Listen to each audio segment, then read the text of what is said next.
몽골통들의 유쾌한 토크 몽골 팟빵 시작합니다. 안녕하십니까, 정우진입니다.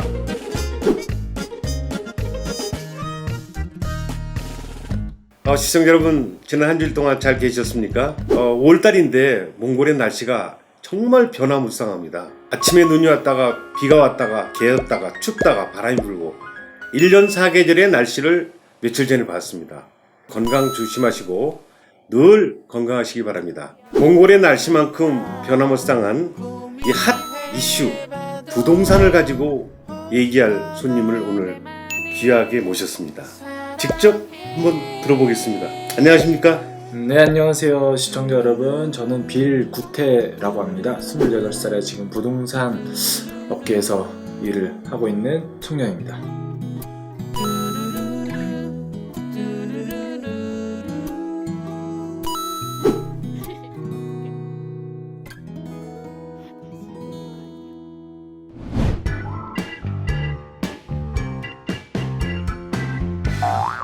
빌구태 씨는 왜 이렇게 한국말을 잘하세요? 한국말을 어렸을 때부터 배웠어요. 한국 아이들이 가나다라를 배울 때 저도 같이 1학년 때부터 가나다를 배웠기 때문에 잘하지 않나.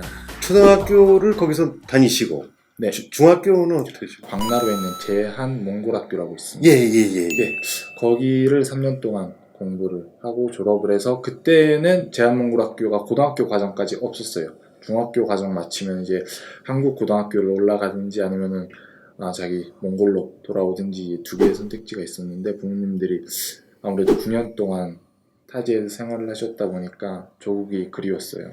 그래서 제가 거기에서 이제 나올 수 없는 입장이고 부모님 따라서 같이 몽골로 돌아오게 됐죠. 여기서 또 다른 학업을 계속 하셨나요? 그럼요. 대학교 과정을 농업대학교의 메카닉 엔지니어라는 과를 졸업을 했는데, 지금 현재는 부동산 일을 하고 있네요. 소속돼 있는 직장이 네. 어느 회사인지 회사 좀 잠깐 설명해 주시겠어요? 네, 저는 리맥스 라는 회사에서 일을 하고 있고요. 그 몽골에는 지금 현재 한 55개의 그런 개인 지점들을 사업장들을 가지고 프랜차이즈를 내는 프랜차이즈로. 네. 그럼 본사가 있고 별도로 이렇게 55개가 네. 있고. 이제 몽골의 본사는 리맥스 몽골리아고, 제가 다니는 회사의 이름 같은 경우는 리맥스 카사, 그래서 리맥스 베스트, 리맥스 인피니티, 뭐 여러 가지 많이 있습니다. 울란바토르만 있습니까? 아니요, 그렇지 않아요. 울란바토르에 99%가 있고요. 다랑하고 에르데네트에 하나씩 있어요. 한국 사람들도 네. 사실은 그 첫 번째 로망이 자기 집을 갖는 거거든요. 근데 한국 사람들만큼 몽골 사람들이 집을 갖고자 하는 욕망이 굉장히 크죠. 그럼요. 아주 큰데 뭐 같은 경우는 집 사는 게 가장 먼저였죠. 예. 몽골의 부동산 시장이 굉장히 뜨겁잖아요. 예, 그렇습니다. 왜 그렇게 뜨거울까요? 지금 현재 아마 다른 분들이 생각하기에 코로나가 터지고 팬데믹 때문에 부동산이 많이 다운될 거다라고 생각을 하시는 분들이 꽤 있으시더라고요. 근데 그렇지 않고 코로나 이 팬데믹 때문에 부동산이 더 핫해졌어요. 왜냐하면은 그 이유는 일단은 가장 큰 이유가 외국에서 생활하시던 분들이 몽골로 많이 들어왔어요. 몽골 분들이. 그러면서 이제 제일 먼저 하는 게 집 사는 거죠. 가장 큰 이유는 그 이유. 지금 이 TV를 보고 계시는 분들은 몽골 분이나 또 한국 분들, 또 한국에서 몽골에 관심이 있는 분들이 저희 몽골 팟빵을 보고 계십니다. 이제 저에게도 좀 물어봐 주신 것이, 몽골에 과연 이 부동산의 시장이 앞으로 더 뜨거워져서 투자할 적기가 언젠가? 그래도 전문가이시니까. 그런 거는 제 개인적인 견해보다 여러 가지 이제 조사한 것들로 보면은 지금 현재는 되게 호불호가 갈리고 있는데요. 어떤 사람들은 그것 때문에 지금은 투자하는 적기가 아닌 것 같다라는.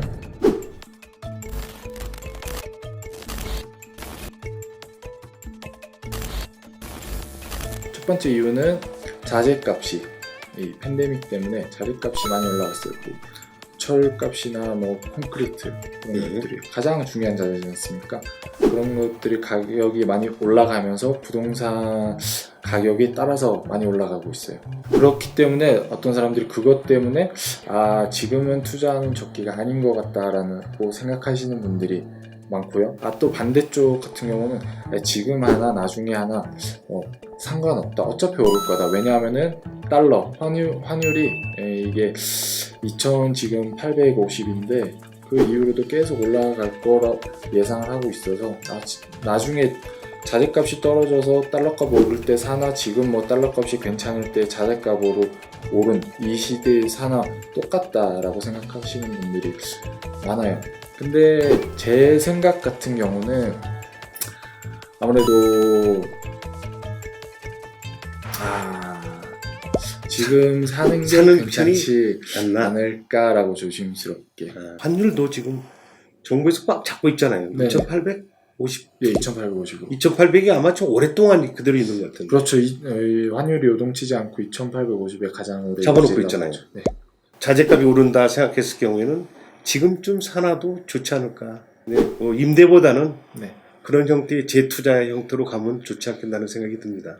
제 생각도 그런데 뭐 시청자분들은 여러분들의 생각입니다. 그죠? 자기 마음대로 하셔야 돼요. 이렇게 다니다 보면은 네. 엄청나게 지금 아파트를 많이 지어요. 그래서 그렇죠. 공실이 네. 많지 않아요? 지금 현재 상황으로 봤을 때는 조금 많아 보일 수 있죠. 아무래도 계속 이렇게 짓고 있고 이거 또 누가 사나 누가 들어가나 하는데 한 사람이 뭐 집 몇 채를 사가지고 그걸로 또 임대 사업 하시는 분들도 있고요. 그러면서 몽골은 되게 젊은 층이 많은 나라예요. 그렇죠. 그래서 앞으로 이 젊은 사람들이 언젠가는 자기 집 마련에 내 집 마련의 꿈을 이루기 위해서 그 집들을 살 거고 그래서 제가 생각하기에는 공급이 더 적고 수요가 더 많지 않나라고 생각을 하고 있습니다. 수요가 많다고요? 네네. 물론 꼭 매매가 아니더라도 임대로 들어올 사람들이 많단 말이에요. 울란바토르 시내가 강남, 강북 뭐 이런 형태로 지금 나눠져 있잖아요. 항울구나 저쪽 자이성 쪽은 강남이라고 그러고. 그렇죠, 그렇죠. 근데 그쪽하고 이쪽이 게르가 많은 이쪽 북쪽은 네. 조금 전체적으로 좀 싸잖아요. 뭐 아파트의 가격이나 분양 가격도. 그럼요. 이게 다 지리적으로도 다 아파트 가격들이 되게 천차만별이에요. 되게 여러 가지인데 아까 말씀드린 강남, 네. 몽골에서 지리적으로 봤을 때 또 강의 남쪽이에요. 그렇습니다. 그렇죠. 그쪽 강이랑 붙어 있는 그 지역들은 훨씬 더 비싸죠. 아무래도 몽골의 이 북쪽에 위치해 있는 게르촌들이랑 붙어 있는 쪽보다는 그 이유는 가장 큰 이유는 몽골에 오래 생활해 보셨으니까 아실 텐데 스모그 문제. 그렇죠. 오타죠. 예. 연기 때문에. 예. 요즘은 뭐 울란바토르 살만하던데 올 겨울을 지나 보니까 몇 년 전에 비해서 오타가 별로 없어요. 저는 잘 모르겠습니다. 저는 아직도 강남에 사시는 것 같은데. 아니요. 오빠는 강남 스타일이에요? 아니요. 똑같은데 겨울에 스키장을 조금 많이 다녀요. 스키장에서 가서 보면은 울란바토르 시내 전체가 다 보인단 말이에요. 오타가 없는 데가 없어요. 분질에서. 네, 분질에서. 부동산인데 지금 가장 핫한 지역이 울란바토르 시내 같은 경우는 어느 지역인가요? 자, 이게 지역마다 조금씩 가격도 막 다르고 이제 사시려는 분들의 선호도가 이제 많이 다른데 지금 가장 핫플레이스는 울란바토르 시내 바양주르 26동이라고 하는데 거기 26동이면 이제 홈플라자 있죠. 예. 항울의 이마트. 네네네. 네, 그 이마트 그 근처가 이제 가장 거기 아파트가 밀집돼 있는 집단. 완전히 밀집돼 있죠. 거기 또 공원도 있고 민족공원. 네, 몽골에서 가장 큰 공원 있죠. 민족공원. 네네, 그 공원 이제 뒤쪽에 있는 이 도로. 거기가 그 스트리트에 있는 아파트들이 임대가 들어오면은 가장 빨리 팔리는 데가 거기예요. 가격 시세는 어느 정도나 돼요? 되게 막 천차만별인데 보통 스퀘어미터당으로 몽골에서는 이제 얘기를 하지 않습니까? 1스퀘어미터의 평균적인 가격 그 26동 같은 경우는 한 210? 스퀘어미터 판매 가격이 판매 가격 210만 투구로 10만 투구리고 그쪽에 이제 아파트 새로 짓는 데가 많이 없어요. 완전히 이제 지을 데도 없어요. 지금 딱 짓고 있는 아파트가 하나 있는데 거기는 완전히 올랐더라고요. 330. 그렇게 올랐어요? 네네. 지금은 또 새로 지을 때 자재급들 막 이런 것들이 있지 않습니까? 거긴 또 아파트가 되게 괜찮고 좋은 아파트인데 그래서 많이 오르지 않았나 싶습니다. 그 외에는 조금 오래된 아파트 같은 경우 평균적인 시세가 200이고요. 200만 투구 정도. 네, 스퀘어미터. 투구리고 또 이제 더 비싼 데도 많죠. 그렇겠죠. 네. 지금 울란바토르에 구가 몇 개 있죠? 시내? 총 9개가 있어요. 9개고. 네. 그 중에서 이제 강남이라고 하는 데가 가장 남쪽은 항울. 항월구. 네. 항월구면 그 강 아래쪽으로 해서 공항 쪽 가는 길이 항월인가요? 항울은 우리가 이제 몽골에 거주하시는 분들은 잘 아실 텐데 자이승 쪽. 아, 자이승 이제 그다음에 120동이라고 하는데 몽골에서는 120이라고 불러요. 그쪽부터 해서 야르마 이렇게 이게 전체적으로가 항울구예요. 항월구고. 네. 그 바양주루라고 거기도 아까 말씀하신 제가 말씀드린 네. 그 바양주르구는 그 26동이 가장 이 울란바토르 중심지에 있는 게 26동이고 그 외에 바양주르구는 완전히 이제 외지 쪽인데 나랑토 시장 그 더 나가서 이제 서쪽이 맞죠? 동쪽이죠. 동쪽 네. 예. 그쪽으로 더 많이 퍼져 있어요. 그래서 거기.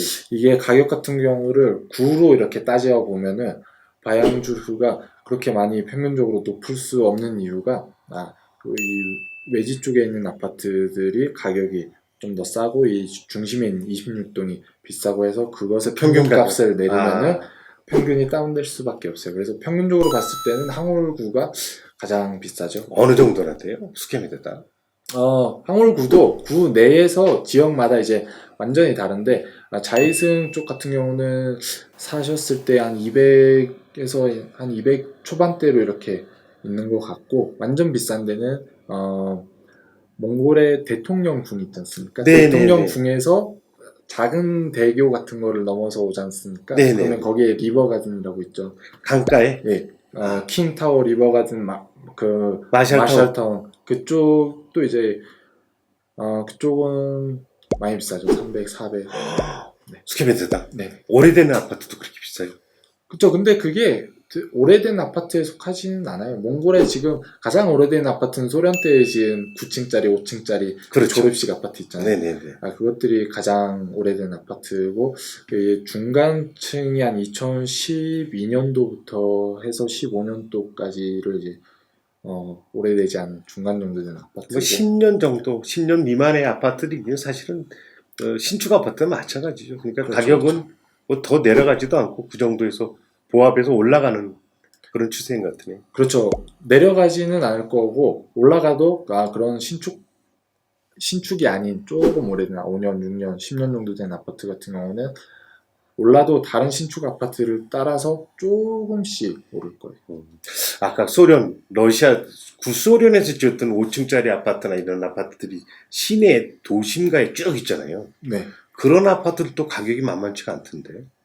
그 교통 때문에 그러나요? 그런 아파트 같은 경우는 제가 봤을 때는 재개발? 괜찮아요. 아파트가 그렇게 비싸지 않아요. 저희 부모님들이 이제 그 9층짜리 아파트에 사시는데 그거를 이제 부모님이 한국에 계실 때에 몽골에 샀어요. 그 이유가 처음에 한국으로 나가셨을 때에는 그쪽 아파트가 가장 좋은 아파트였어요. 부모님 생각이. 그래서 그 이미지가 계속 한국에 있을 때도 있다가 그냥 저쪽에 사자 해가지고 샀는데 지금 이제 아파트 가격이 많이 그쪽은 내렸죠. 네. 근데 처음 샀을 때보다는 올랐는데 지금 여러 다른 아파트들 이제 부동산 매물들에 비해서는 가장 싼 편이죠. 저기 한국 사람들은 네. 집을 살 때 보통 보면 뭐 임대는 마찬가지지만 남쪽 남향을 보거든요. 그거 당연히 몽골도 남향입니다. 남향집. 예. 해 뜨는 게 햇빛이 많이 들어와야 돼요. 북쪽으로 보면 햇빛이 안 들어오잖아요. 북향 쪽은 가격이 그럼 더 쌉니까? 가격을 딜할 때에 그쪽 집이 북향이니까 조금만 깎아주세요 라고는 할 수 있죠. 그럴 수는 있는데 이게 북향이기 때문에 이거는 더 싸다고는 하지 못해요. 네. 근데 샤먼에서 보면 남쪽에 해 뜨는 쪽으로 이렇게 그런 것들에 대한 영향인가? 남향이 사실은 다 좋잖아요. 네네. 근데 짓다 보면 남향 다 짓고 나면 북향은 방법이 없어요. 네. 그럼 싸게라도 팔고 그런 거 아닌가요? 그 아파트가 정말 잘 지어진 아파트고 세입자들이 많이 들어가면 북향도 문제없이 팔리긴 팔립니다. 근데 아무래도 우리가 집을 살 때는 남향이 훨씬 좋죠. 샤머니즘이나 그런 문제는 아닌 것 같고요. 햇빛의 문제입니다. 그렇죠. 한국에서 오시는 분들이 사업을 위해서나 아니면 다른 일 때문에 오시는 분들이 처음에 집을 잘 못 사잖아요. 보통 임대를 하는 경우가 있는데 그럼요. 그랬을 경우에 봤을 때 그분들한테 좀 어드바이스가 된다 그러면 어떤 형태로 임대료 있다가 어느 정도 있다가 사는 게 좋겠어요. 뭐 이런 형태 혹시 좀 몽골에 들어와서 이제 생활하시는 분들의 여러 가지 상황에 따라서 다를 수가 있는데 장기적으로 몽골에 이제 생활을 거주를 하실 거다 하면은 제 생각에 매매를 나중에 그거를 팔 수 없는 매물이 아니기 때문에 급하게 네. 뭐 이따 급하게 또 팔고 나가야 될 경우에는 매매가 잘 안 됐을 때 그런 어떤 어떡하면 이거 잘 안 팔리면 어쩌지 이런 것들을 생각하게 되거든요. 네. 한국 분들이 이제 어떻게 생각하시는지 잘 모르겠는데 매매가 늦어질 수 있을 것 같다, 우리가 제 가격에 못 팔 수도 있을 것 같다라고 생각을 하는데 제가 이제 리맥스를 다니면서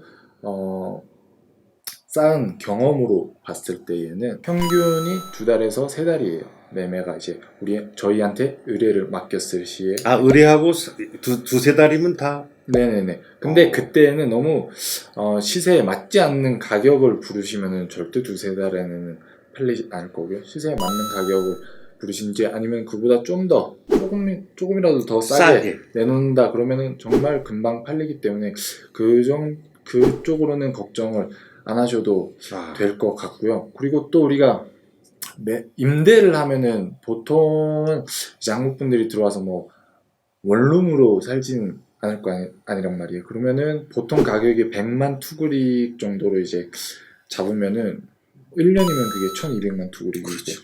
장기적으로 봤을 때 그게 몇 천이 될 수 있고 뭐 1억이 될 수도 있는데 그거는 이제 몽골에서 방 한 칸, 두 칸 값이 되기 때문에 우리가 이득을 보지 손해를 보지는 않을 거다. 그렇게 되겠네요. 네. 이제 네. 자기가 임대를 냈던 것을 계산해서 나중에 팔고 갔을 때 이제 자기가 이익이 될 수 있으니까. 네네. 부동산 이렇게 팔고 살 때 네. 수수료는 어떻습니까? 몽골에 이 부동산 중개업체들이 굉장히 많습니다. 그 중에 이제 저희 리맥스 같은 경우는 아파트는 2.2% 부가세 포함 해가지고 우리가 그 매매 가격의 2.2%. 네, 매매 가격의 2.2%를 우리가 이제 받고 있고. 그럼 판매자가 내나요? 아니면 구입자가? 자, 그거는 판매자가. 그걸 매매를 의뢰한 사람이 내는 거죠? 네, 그렇습니다. 그 후에 그러면 세금 같은 것도 있나요? 양도소득세? 몽골에서 세금을 내죠. 2%를 또 냅니다. 몽골 정부에 내는 취득세입니까? 네, 취득세. 구태 씨한테 지금 1억짜리를 하나 샀어요. 네. 그러면 제가 구태 씨가 2%에 대한 그걸 내고 2.2% 내고 저도 또 내야 되는 게 있나요? 아니요. 취득한 사람. 제가 파는 사람이고 선생님이 사시는 분이라고 치면은 사시는 분은 그냥 집값만 내시면 돼요. 1억만 주면 돼요. 네네. 1억만 주시면 되고 아무런 이제 그게 없고 여기서 파는 사람은 나라에다가 2%를 내고 만약에 뭐 어떤 업체에다 맡겼으면은 그 업체에 해당하는 중개 수수료를 내는데 저희 같은 경우는 2.2%. 한국 분들이 와서 여기서 토지를 살 수가 없잖아요. 네네. 거주증 있는 분들은 토지는 안 되죠. 자, 그거 같은 경우는 이렇습니다. 몽골에 이제 거주하고 계신 분들은 일반 거주증으로 아파트 같은 경우는 아파트는 문제고 그냥 거주증으로 자기 이름으로 명의로 사실 수가 있고요. 자, 토지 같은 경우는 아니면 한국에 생활하고 계신 분들은 몽골의 법인을 통해서 이렇게 아파트든지 건물이든지 법인을 통해서 사실 수가 여기 있습니다. 거주증이 없어도 네네. 그리고 여기에 거주증 있으신 분들도 거주증이 있다고 토지를 또 살 수는 없으세요. 법인을 통해서 토지 같은 그래서 토지의 매매는 거주증이 아닌 네. 실제 법인으로 개인은 살 수가 없다. 네, 그렇습니다. 아파트는 대신에 필요 없어도 그 없어도 다 사고 팔 수가 있는 그런 게 된다는 얘기죠. 아파트는 거주증으로 통해서 한국에 계신 분들이 몽골에 돈을 투자해서 아파트를 사실 수는 없으세요. 몽골에 거주를 하셔야지. 제 경우 아니라 여기 있는 보통 사람들이 임대를 하다 보면은 계약서 쓰고 뭐 아는 사람끼리라든지 아니면 중개사를 통해서 했어요. 네네. 근데 이제 나중에 마찰이 생겨요. 나갈 때쯤 되면. 그럴 경우에는 중개회사를 했을 경우에는 어렌지가 되는데 아닐 경우에는 뭐 이런 게 마찰이 생기는데 그럴 때 어떻게 대처하는 게 좋겠어요? 그럴 때는 처음 계약을 하실 때에 계약서에 이제 나중에 이런 상황들은 이렇게 대처를 할 것이다라는 여러 가지 그때그때 드는 생각들을 다 잘 계약서에 넣으셔야 됩니다. 네, 그 무조건 계약서로 해야지 그냥 입으로 해서는 안 되죠. 이거 우리가 이렇게 하지 않았는데 하면은 계약서를 보여준다. 계약서에는 이렇게 돼 있다. 보통 여기 몽골에 임대하는 분들은 올 퍼니처 가구가 다 포함된 그런 돼 있거든요. 가구가 다 포함돼서 하는데 나갈 때 되니까 숟가락이 10개 있었는데 없어져갖고 5개밖에 없으면 5개 값을 물어달라고 그러더라고. 그거는 당연히 물어줘야 되는 게 맞죠. 계약서에 처음 계약했을 때 숟가락은 5개, 젓가락은 뭐 10개 이렇게 우리가 맡겼다라고 했는데 나중에 하면은 우리 그 세입자가 약속을 못 지킨 거잖아요. 그건 세입자의 잘못이기 때문에 그건 세입자 측에서 물어주는 게 맞습니다. 접시 5개 있었는데 하다 보니까 2개를 깨트렸어요. 그 2개 값은 당연히 물어줘야 되는 거예요. 그럼요, 당연하죠.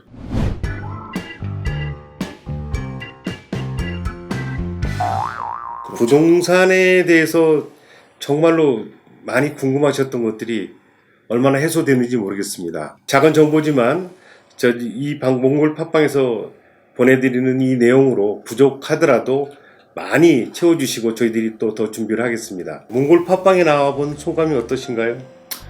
저 여기 나온 거 아주 감사하게 생각을 하고 있고요. 여러분들 시청자 여러분들한테 좋은 정보가 되셨으면 좋겠습니다. 저는 제 개인적으로는 그렇게 잘하진 못한 것 같은데 아주 잘하셨어요. 그 구태씨 저희가 몽골 팟빵이 끝날 때는 네, 팟빵을 붓습니다. 팟빵을 팟빵. 굽습니다. 예, 팟빵이랑 팟이 몽골. 네네네, 팟빵 알죠. 예. 그 구태씨가 몽골 해주시면 네. 같이 이렇게 팟빵에서 손 모아서 한번 하시죠. 오케이. 몽골 팟빵 아주 맛있게 굽는 마지막 순서입니다. 구태씨가 몽골 팟빵에 몽골 해주십시오. 우리 팟빵 맛있게 굽자고요. 네, 알겠습니다. 몽골 팟빵!